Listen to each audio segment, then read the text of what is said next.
Frozen shoulder 50-60 సంవత్సరాలు వయసు దాటిన వాళ్ళల్లో భుజం నొప్పికి ఇదొక సాధారణమైన కారణం.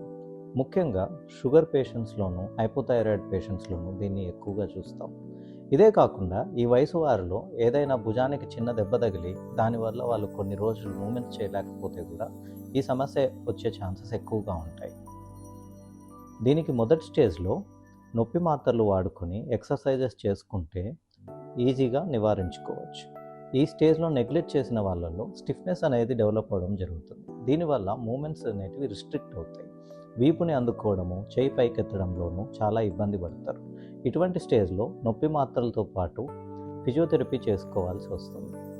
ఇంకా నెగ్లెక్ట్ అయిపోయి మూమెంట్స్ ఫిజియోథెరపీ వల్ల కూడా రావట్లేదు, విపరీతమైన నొప్పి ఉంది అంటే వాళ్లకు స్టిరాయిడ్ ఇంజెక్షన్ చేసి ఫిజియోథెరపీ చేయించడం అనేది జరుగుతుంది.